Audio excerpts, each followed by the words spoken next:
अस्सलाम वालेकुम रहमतुल्लाहि वबरकातुहू। कैसे दोस्तों, अल्लाह से उम्मीद करता हूँ आप भी बढ़िया, अल्लाह का फजल मैं भी बढ़िया हूँ। आज वो तकरीर है कि नमाज छोड़ने से कितनी बड़ी गुनाह है। नमाज छोड़ने से कितनी बड़ी गुनाह है। जो नमाज पढ़ता है उसके लिए, जो छोड़ देता है उसके लिए। तो मूसा अलैहिस्सलाम के पास एक खातून गई, कही अल्लाह के नबी मूसा, मेरे पेट में बच्चे हैं, मेरे पेट में बच्चे हैं, मैंने उस बच्चे को पैदा हुआ मैंने कत्ल कर दिया, क्या अल्लाह मुझे माफ करेगा? तो मूसा अलैहिस्सलाम फरमाते हैं कि खातून तुम चली जाओ, तुम चली जाओ, अगर जितने तुम रुकोगे मेरे पास हो सकता है कि कयामत अजाब मेरे पास आ सकता है, तुम चली जाओ।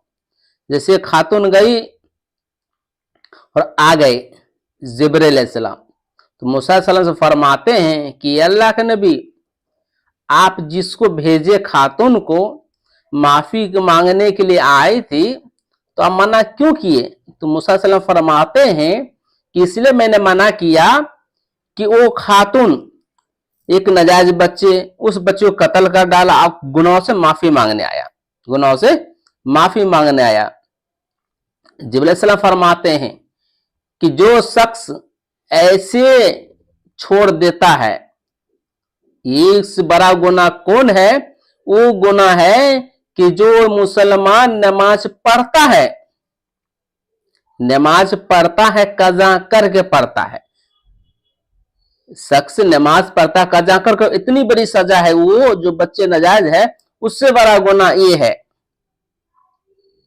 जो नमाज पढ़ता है, फजर की नमाज, जोहर की नमाज, अस्सी रस्सी मगरिब कज़ा करके पढ़ता है, तो उसकी बड़ी अजाब है, वैल है, एक जहन्नम की वादी है, उसको वैल कहा जाता है कि जहन्नम भी उसे फना मांगता है जिसने नमाज छोड़ दिया। एक रोज नबी, आपके नबी, हमारे नबी मदीना में बैठे हुए थे, तो कुछ शख्स आए नमाज पढ़ने लगे, आए नमाज पढ़ने लगे, तो नबी फरमाते जाके फिर नमाज पढ़ो, फिर नमाज पढ़े, फिर नमाज पढ़ो, फिर नमाज पढ़े, फिर नमाज पढ़े, 3 बार कहे नबी ने। तो वो फरमाते हैं ये अल्लाह के नबी, जितनी मेरी हैसियत है उस मैंने नमाज पढ़ा, जितनी मेरे पास हैसियत था वो मैंने नमाज पढ़ा, आप ही बता दें मैं किस तरह नमाज पढ़ूं। नमाज की शर्त है मेरे भाइयों कि रात हम करते हैं, सना पढ़ते हैं, तो अच्छे से पढ़ें, समझ के पढ़ें कि हम क्या पढ़ रहे हैं, हम समझ के पढ़ें क्या पढ़ रहे हैं। इससे क्या है कि रुकू सही करना, क़िरात सही करना, सजदा सही करना, 2 रिकात को जो बीच में बैठ जाते हैं उसको सही करना, ये होता नमाज का मायने। नमाज तभी होती है कि धरा नमाज पढ़ लिए, सब कुछ समझ के नमाज पढ़ने पड़ेगा। इंसान जो नमाज कज़ा करके पढ़ता है, फजर की नमाज जोहर में पढ़ लेता है, इसमें क्या है कि 2 रिकात मैंने पढ़ ली, ये कज़ा हो गई।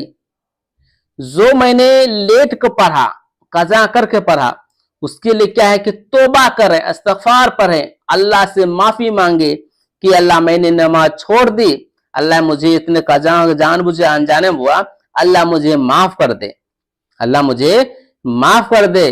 तभी मेरे दोस्तों कज़ा की होती है, तभी माफी हो सकता है कि हम नमाज पढ़ लिए, कज़ा पढ़ लिए, अल्लाह से जो हम खता किए, गुनाह किए, उसके माफी मांगे नहीं मांगे, इसको माफी मांगना ही पड़ेगा, अल्लाह से आगे गिड़गिड़ाना ही पड़ेगा, अल्लाह का आगे तौबा करे, गिड़गिड़ाएं। क्या है मेरे भाइयों, नमाज ये हुआ कज़ा करने वाले के, हमको खुद सोचना है, खुद अपने आप को देखना है कि मैं नमाज पढ़ रहा हूं कि कज़ा करो। जो जहन्नम से बड़ा अजाब है वैल, कि कज़ा करने वाले के, जो शख्स नमाज छोड़ देता है उसकी कितनी बड़ी पकड़ होगी।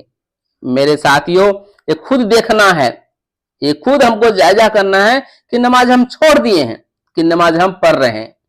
खुद सोचना पड़ेगा ना, हम ना सोचेंगे सोचेगा कौन। गुनाह हम कर रहे हैं, खता हम कर रहे हैं, तौबा भी हम ही करेंगे। आप सोचे शैतान चाहता ही है कि तौबा बाद में कर ले, शैतान चाहता है कि तौबा बाद में करे, बट आप खुद सोचिए, तौबा करिए। हमेशा कहता हूं भाई वीडियो लाइक करे, सब्सक्राइब करे, शेयर करे। क्यों कहता हूं, कोई भाई नमाज के बाद सीखता है, आपको भी नेकी मिलेगा, मुझे भी नेकी मिलेगा। एक भी सीखना दिन के बाद सीखता है, आपको भी नेकी मिलेगा, मुझे भी नेकी मिलेगा। अल्लाह कहने जाते सुनने का अमल करने की तौफीक दे, मुझे भी और तमाम इंसानों को भी अमल करने की तौफीक दे। भाई ये जो अभी हालत हर एक मुल्क के है, या फिलिस्तीन हो, या कहीं पे हो, लड़ाई हो रहा है, दंगा फसाद हो रहा है, इसके लिए दुआ करे तमाम इंसान मिल के। अल्लाह इस सब को हम सबको हिफाजत करे। अस्सलाम वालेकुम।